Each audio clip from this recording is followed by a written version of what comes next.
Então, esse é o hino do meu país, e esse é o instrumento, a viola. Normalmente em todas as minhas apresentações eu começo com isso. A gente já falou aqui de quanto é gostoso a gente trocar culturas, de quanto esse país é maravilhoso e quanto a viola pode participar disso tudo. Já tive várias experiências como essa de hoje. Eu diria várias não, podem ser mais, foram poucas. E, bom, hoje a gente está pensando em fazer, eu queria falar 10 minutos. Depois vou deixar aberto para vocês perguntarem alguma coisa, porque normalmente quando eu faço uma palestra eu deixo bem interativo. E depois, o principal motivo de eu estar no Rio é fazer esse trabalho com o Geraldo do Norte e trazer para vocês, então, com essa generosidade dele, que é um trabalho de poesia matuta com viola. A gente está se apresentando pelo Rio, né? Amanhã ainda temos mais um show para fazer, está sendo bem legal. Eu queria trazer para vocês exatamente isso. Como esse Brasil é rico, como nós temos cultura bacana e como a viola está participando cada vez mais e promovendo essa troca. Então, o Geraldo tem umas coisas bem bacanas, tenho certeza que vocês vão gostar dentro dessa linha. A poesia matuta é uma coisa surpreendente, ela tem uma similaridade até no Rio Grande do Sul, por incrível que pareça, então é bem legal. Bom, nos meus 10 minutos... o trabalho Viola Urbana é uma pesquisa, vocês vão ouvir falar por aí que é um grupo, não é um grupo, é uma marca coletiva, e eu normalmente me apresento com banda, quando tem shows grandes, então tem 2, 3 músicos, às vezes até violeiros contratados, eu só cantando, mas é sobretudo uma pesquisa para contar a história da viola. É um texto, vamos dizer assim, um texto jornalístico, porque não é uma pesquisa acadêmica, é uma pesquisa informal. Então é quase como se fosse um jornalista escrevendo sobre um determinado assunto. E eu falo da influência da viola na música brasileira. Comecei na música brasileira, na MPB, aí descobri um monte de coisa na música clássica, e aí fui descobrindo a história, enfim, virou a influência da viola no Brasil, na música brasileira. São 2 CDs gravados e um DVD. Se Deus quiser, em 2015 eu vou gravar o 3º CD, porque tem muita coisa bonita para ser mostrada. Esse trabalho não é assim totalmente inédito, é importante dizer, porque outros artistas já namoraram, entre aspas, assim, com a MPB. O Adalto Santos era um cara que tocava viola e violão e fazia coisas muito bacanas, tanto na viola quanto no violão. Então ele já fazia essa mescla, né? Vocês devem conhecer o Adalto Santos, né? Você sabe quem é? Já vai bem longe esse tempo, bem sei, sabe quem é, né? Aí vai fazer... Ali passava boiada, tinha uma palmeira na beira da estrada, onde foi cravado tanto coração. Depois o Adalto Santos teve uma dupla que mais ela fez umas coisas que eu faço, que eu gosto de homenagear também em todo show. São 2 mineirinhos assim, bem bacanas. Não sei se vocês já ouviram falar, eles gravaram uma música, por exemplo, assim. Cheguei na beira do porto, onde as ondas se espalham, as garças dão meia volta e pousam na beira da praia, e o cuitelinho não gosta que o botão de rosa caia. Ai, ai, ai, ai, ai. Quando eu vim da minha terra despedida parentaia, eu entrei no Mato Grosso, deu em terras paraguaias, e lá tinha revolução. Enfrentei fortes batalhas, ai, ai, ai. A tua saudade corta como aço de navalha,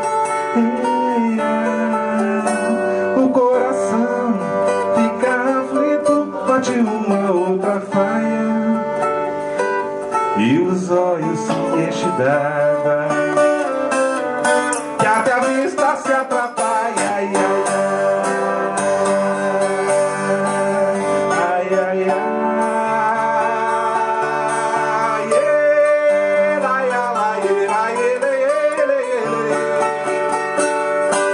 A benção, Pena Branca e Chavantinho.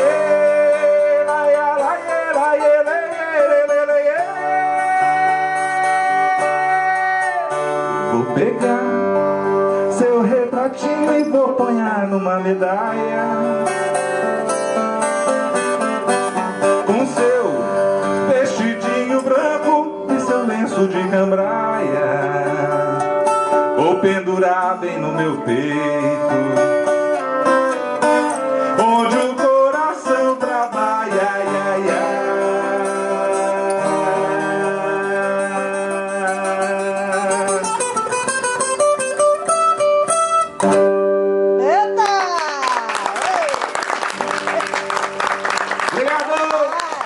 Pena Branca e Chavantinho também pegaram músicas da MPB, gravaram na viola, gravaram música do Chico Buarque e do Milton Nascimento.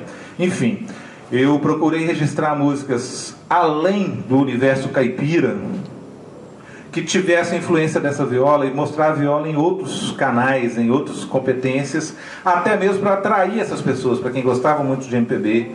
Hoje, para quem gosta de música clássica, poder saber que existe esse instrumento tão bacana e ter uma empatia, ter um gosto melhor pela viola.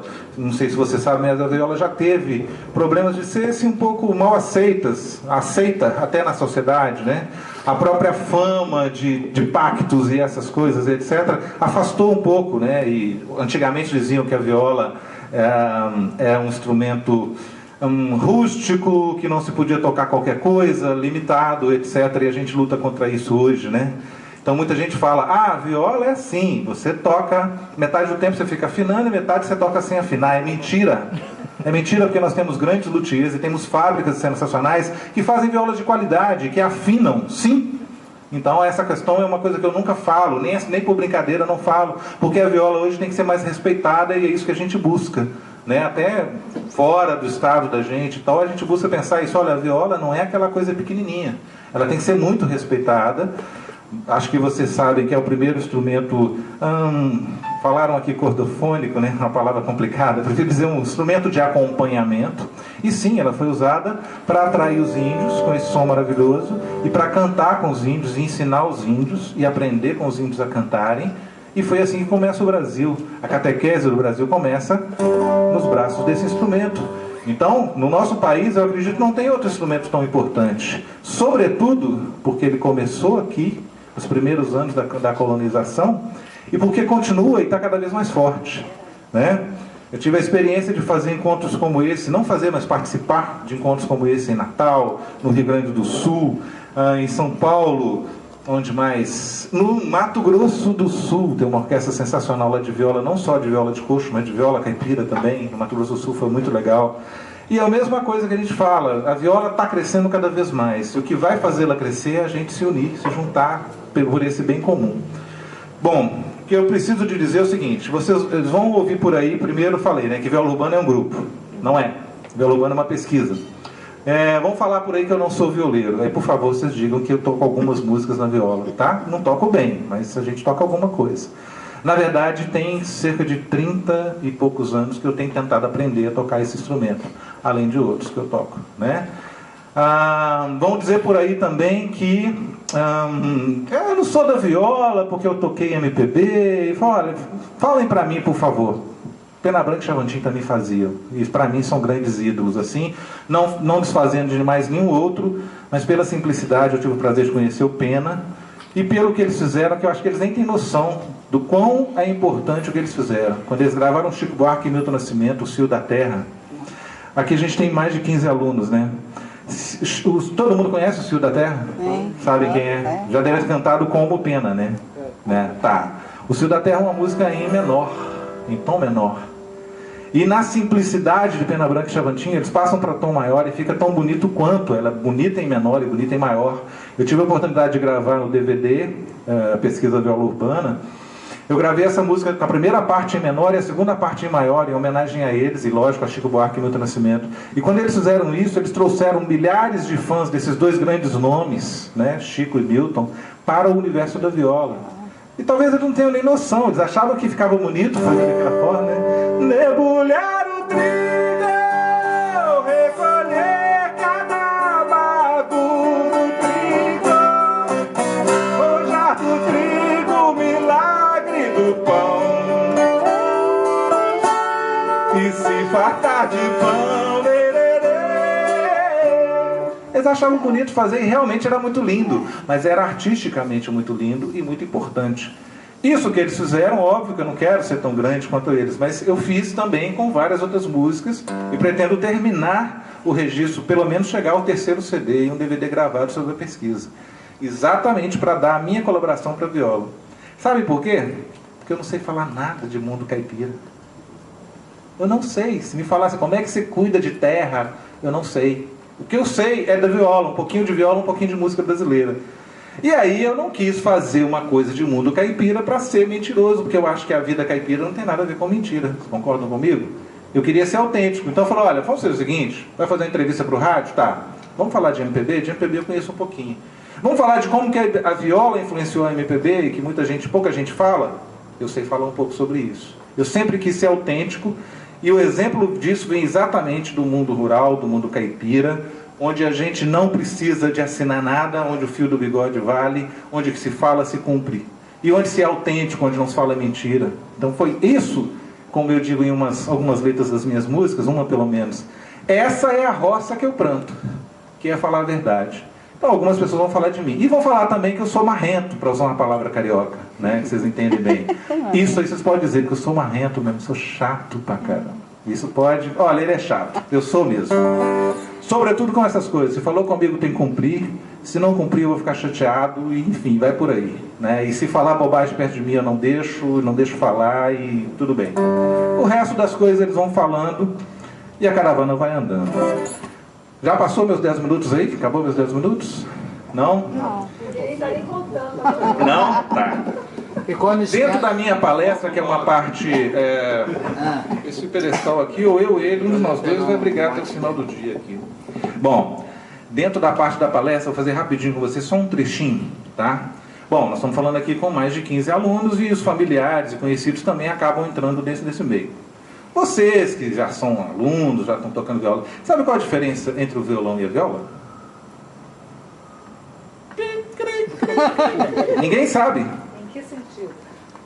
Qual a diferença? É pelas Qual a cordas. principal diferença? É pelas cordas. Todo mundo concorda que é o número de cordas. Estou falando porque eu já fiz palestras para pessoas que não tinham noção de nada de viola. E aí eu começava sempre por aí. Sabe do violão? Pois é, a viola é como se fosse um violão, só que ela tem 10 cordas, etc, etc. Bacana, mas só que você já sabe um pouquinho mais, então eu posso fazer uma pergunta mais difícil? Tá, a diferença hoje do que a gente sabe é que a viola hoje, conhecida como um instrumento de 10 cordas, normalmente de aço. E o violão é um instrumento de 6 ou de 7 cordas, que pode ser de aço, pode ser de nylon. São as principais diferenças. Aí eu pergunto para vocês, estudiosos e alunos, desde quando? Desde quando? Desde Isso é quando? pegadinha, hein? Você vai cair no Enem da viola, vou fazer o Enem da viola. Desde quando que eles são diferentes assim? Desde sempre. Acho que a viola no início era 12, né? Aí é que tá. Aí começou a complicar. Bom, a gente está falando de um tempo bem antigo em que os registros não eram tão fáceis. Hoje a gente faz um encontro bacana desse, fotografa, coloca na internet e a gente já está registrado para a posteridade, né? Antigamente não era tão fácil assim para a gente ter informações. Eu busquei, inclusive, mestres doutores como Roberto Correia e Ivan Vilela, enchi o saco desses caras, um monte de coisa, referência para livros, o que eu deveria ler, o que eu não deveria, enfim. E esses caras foram muito generosos e me passaram muita coisa. Até onde eu busquei, existem várias versões. A versão mais recorrente é que esses dois instrumentos vieram de um outro instrumento, nasceram de um outro instrumento chamado alaúde. Acho que quase todo mundo no Brasil concorda com isso. Tá, o alaúde era um instrumento de origem muçulmana, porque os muçulmanos invadiram, ficaram 700 anos na Península Ibérica, ou seja, Portugal e Espanha. Durante 7 anos houve esse domínio, né, do Império Otomano lá, e eles levaram várias coisas da cultura deles, inclusive o instrumento que eles carregavam e tocavam, que era o alaúde. E aí a história conta que depois desses anos começaram a aparecer um instrumento que eles mais chamavam de vihuela, depois um outro instrumento chamado guitarra, e que foram os que mais se preservaram. Gente, não é a época da internet essa, nem da luz elétrica, tá? Então o cara passava tocando um instrumento aqui, o outro construía o instrumento com a madeira que ele tinha, com a tripa de animal que ele conseguia. Porque ele ficava encantado com o instrumento, ele tentava copiar. Agora eu digo para vocês, o cara que passou com o alaúde aqui, depois o outro construiu a outra, ficou igualzinho? Não. Claro que não. Assim também a viola percorreu o Brasil em lombo de burro, depois que os jesuítas a trouxeram para cá. Quantos instrumentos vocês acham que tinham aqui em 1550 no Brasil? 2 ou 3. No país desse tamanho. Tá, 200 anos depois, quantos instrumentos vocês acham que tinha no Brasil? Mais uns 100, talvez. E o que acontecia é que o cara, em lombo de burro, levava esse instrumento para, na hora que ele fosse descansar com a tropa dele, ele tivesse como cantar, como se alegrar e como matar saudade da terra dele também, esses dois principais motivos das músicas de viola. Ali naquele lugar, normalmente era onde tinha uma vendinha, onde tinha, enfim, onde as cidades começavam a nascer ali, estamos falando lá de 1700, tá gente, lá, Brasil colônia ainda. O cara ia embora com aquele instrumento que ele fez. O dali fazia a mesma coisa que se fazia lá antes da Idade Média. Porra, aquela caixinha que fazia barulho, é bacana aquela caixinha, vamos fazer uma para mim. E aí eu pergunto, ele fazia uma viola igual a que o cara fez? Não. Ele fazia uma imitação. Com isso o instrumento foi tomando, né, várias e várias formas, algumas que a gente nem ficou sabendo. O cara passou aqui pelo Rio de Janeiro, aqui por Jacarepaguá, como se chamava aqui, uma tropa indo para onde? Sei lá, indo para as Minas, pegar o dinheiro, o ouro lá de Minas Gerais, enfim, invadir alguma terra por lá de lá. E aí ele tocou aqui, o cara daqui gostou, fez uma viola, às vezes esse cara morreu e ninguém ficou sabendo que ele fez um instrumento assim. Então é disso que eu estou falando. Quando os instrumentos aparecem, eles um ia copiando do outro e inventando. Mas muitas informações contam de um instrumento que se chamou guitarra durante muito tempo e de um instrumento que chamava vihuela ou outros nomes, ou viola de mano, ou viola, lá em Portugal, ou viola braguesa por causa da região, enfim, vários nomes, mas que alguns chamavam de viola já. O mais interessante que eu estudei, procurei, e um dia, por curiosidade, ou talvez porque eu seja meio maluco mesmo, falei, cara, eu vou estudar violão. Estudar violão, assim, a história do violão, né? Não estudar de tocar, mas estudar. Como é que é a história do violão? E eu descobri que até o início dos anos de 1900, ou seja, até o início do século XX, tá? Olha que coisa interessante. Teve um cara que ficou famoso, eu não vou lembrar o nome dele agora, Ercenter, o sobrenome dele, não lembro o primeiro. Na Espanha, um grande aluno de violão, depois de Segóvia já e tal. Ele ficou famoso por ser o primeiro cara a sugerir e implantar a sexta corda do violão. Esse cara. E 20 anos antes dele, um outro cara tinha ficado famoso por ter implantado, né, o violão passar de 10 cordas para 5. Ou seja, qual a conclusão que eu tirei para o nosso mundo? Até aproximadamente 1850, 1860, haviam 2 instrumentos com 10 cordas, principalmente no Brasil, e um era chamado de guitarra e o outro era chamado de viola. Só que o de viola com muito menos registro, e a guitarra sim. A partir da vinda do Dom João para o Brasil em 1808, ele chega com violões, na verdade guitarras, que era chamado de guitarras, com luthiers, fabricantes, com cordas que eles já traziam, e trouxe toda uma estrutura para o violão. E lembram que eu falei que a viola era maldita? Lembra? Que ela já tinha a fama de maldita nessa época? Então, a partir de 1808 só vê-se falar de guitarras e a viola some um pouco. Estou falando de registros oficiais, tá? De coisas escritas, nas cartas dos jesuítas, as famosas cartas, que é um texto interessantíssimo para ler, se tiver paciência. Porque eles não falam só de viola, eles falam de tudo. E aí de 4 em 5, de 10 em 10 páginas, fala alguma coisinha de viola. Você tem que ter paciência, mas é bacana. Então, o Ivan Viela falou isso também. Ele falou, João, eu vou te falar, mas você não diga que eu falei. Eu concordo, mas eu não posso concordar porque eu estou fazendo doutorado. Ivan me falou assim, por que você acha que o violão aqui chama-se violão? Alguém sabe? Já pensaram nisso? Não? Violão, até no Rio de Janeiro, gente, era fácil vocês matarem isso. O carioca gosta de colocar apelido, de gozar a cara dos outros. Chegou aqui, a partir do século XIX, né, 1808, um instrumento muito parecido com o outro que eles já conheciam há 300 anos, que é uma viola. Chegou uma viola grande. Uma viola grande é um violão. Só que o Ivan Vilela falou, olha, não diga que fui eu que falei, eu concordo. Mas como eu não tenho como provar, porque eu faço doutorado, então eu falo, não, Ivan, eu não vou falar para ninguém que você me falou isso, tá? E como eu não pretendo fazer doutorado, então eu simplesmente acho que o violão é sim uma viola grande, de um povo brasileiro que gosta de botar apelido. Eu digo carioca porque nessa época praticamente só tinha povo carioca, né? Tinha muito pouca coisa na Bahia e tinha muito no Rio de Janeiro, né? O Dom João, o ex-rei de Portugal, veio para cá, né? Então, é por isso que eu estou falando especificamente desse ponto.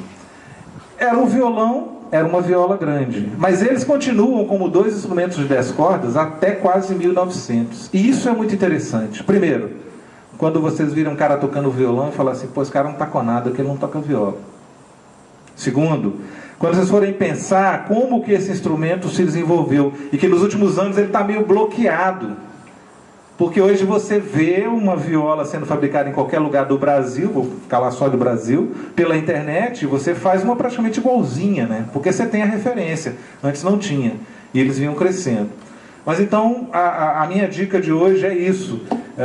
Primeiro de estudar, né, de procurar saber, isso aqui é um mínimo de tudo, essas coisas maravilhosas que eu consegui descobrir.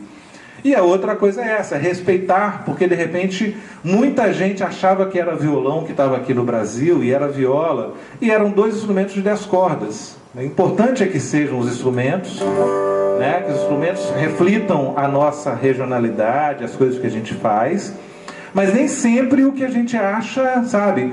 Eu não sei se vocês acham ainda que a viola veio da roça. Todo mundo acha isso, não? Tem gente que me falou uma vez no lugar, não vou contar onde, mas não, a viola nasceu na roça. Como, meu amigo, que ela nasceu na roça, se ela veio de Portugal?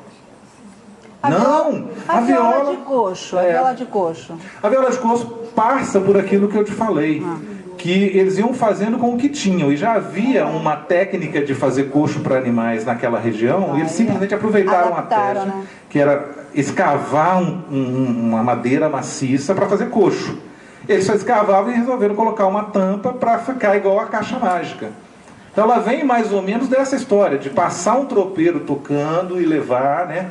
Vem fazendo festa, vem lembrando da saudade da terra dele, e ele vai embora com o instrumento. O que fica é só o sentimento, que essa caixa que encantou os índios, né? Que começou encantando os primeiros brasileiros, os índios, ela continuou encantando e até hoje. Porque eu toco pra gente que nunca ouviu viola, entendeu? E as pessoas falando, que instrumento que é esse? O que é isso? Falar, isso aqui se chama viola, tem 10 cordas, vem, né, sabe? Então eu tenho a alegria de poder mostrar para o cara e falar assim, olha, você está encantado não é à toa. O Brasil todo começou encantado com essa caixa. Eu fico imaginando assim, os índios ao chegarem, então, índio é muito musical, gosta de cantar, fazia flauta, né, com bambu, e tambores, é típico dos índios. Você imagina o índio chegar e... Pensa bem, por que a gente é tão encantado e tanta gente se encanta com isso? Começou lá, eu acredito sim. Acredito que tem um pouquinho de índio ainda em mim, entendeu? Depois um pouco de africano, né? Que vieram bem depois, a cultura africana veio bem depois. Eu acho que ainda tem, então por isso que a gente se encanta ainda, né? E por causa desse encantamento as pessoas queriam fazer. Por que elas não podiam mais ficar sem viola, né? Era o encantamento da viola, na minha opinião.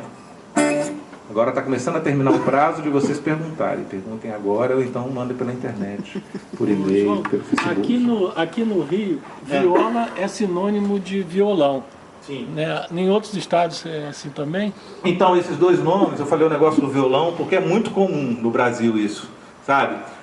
Inclusive no samba, né? O Paulinho da Viola, se bem que a história do Paulinho da Viola tem uma viola no meio, tá? É meio complicada, eu consegui descobrir por que ele tinha apelido de Paulinho da Viola. O cara que o ensinou tocava um instrumento de 10 ou 12 cordas aproximadamente, que era mais próximo da viola. O cara que o ensinou quando ele era muito pequenininho. E o nome era com G, não me lembro agora. Poxa, eu devia colocar isso na pesquisa, eu esqueci esse detalhe. Jeremias, alguma coisa assim, nem sei se Jeremias é com G ou com J, né, professor? Mas eu me lembro de um G. E esse cara era, vamos dizer que seja Jeremias, era Jeremias da viola. Ele conheceu o Paulinho da viola muito cedo e começou a ensinar o Paulinho a tocar. Os primeiros toques no violão. Então, do Jeremias da viola passou a ser Paulinho da Viola, que era filho dele, que era pupilo dele. Né? Fala em viola aqui no Rio, tem muito. Os caras ligam logo a violão e. Guarda a viola no saco, né? Às vezes o cara vai tocar samba com cavaquinho. Ah, não, vamos tocar uma viola ali na barra, parará. Eu acho que é porque esse nome, como foi o primeiro, ele fica mais forte. Né? Como eu te disse, até o violão, quando chegou, ele é uma palavra que veio da outra, uma derivação de uma palavra muito forte que veio antes. E a gente está falando de uma palavra que significa um instrumento que encanta. Né? Então, no resto do Brasil também tem muito isso. Eu até escrevi alguns textos a respeito. De ser, botar a viola no saco, né? Vamos tocar uma viola, o cara vai tocar samba, de cavaquinho, essas coisas. Né? Então é muito comum essa palavra. E como eu disse, tá, gente? O Ivan Vilela não me disse aquilo lá, tá? Resalvar aqui. Ninguém gravou não, né? Não vai pra internet nem nada. Ivan é uma figuraça, não tem problema, não. Assim, por que você acha que a viola, né, ela saiu da cidade, né? Talvez isso que as pessoas falam que a viola veio do campo, né?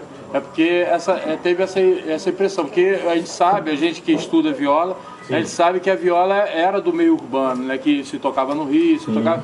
Por que você acha que a viola foi para o rural e ficou esquecida na cidade? Tanto é que as pessoas, quando vê a gente tocando viola, perguntam que instrumento é esse. Não chega a esse ponto de não conhecer o instrumento, né? Henrique, eu tenho uma teoria muito minha. É uma teoria que eu ainda não consegui, mesmo com as cartas jesuíticas e tal, ainda não consegui exatamente a comprovação. Uma teoria muito minha.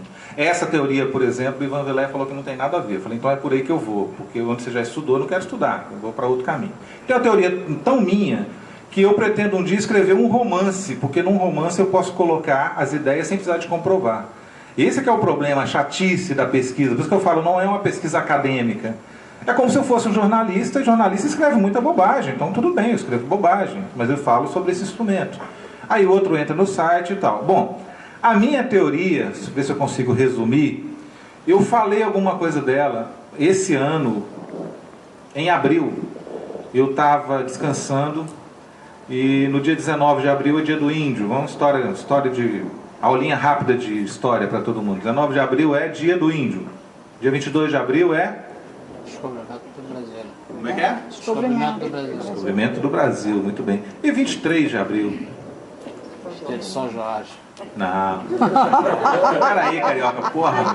Tô falando de coisa histórica, porra. Aqui é São Jorge. Pois é. E é feriado. E é feriado, É né? feriado. Enfim, por causa desses feriados juntos, eu fiz uma música esse ano que é uma música que eu queria fazer há muito tempo. Primeiro que é uma moda de viola, tá? E eu me meti a fazer uma moda de viola. Eu fiz um personagem que era execrado pelos outros. A outra data que eu queria lembrar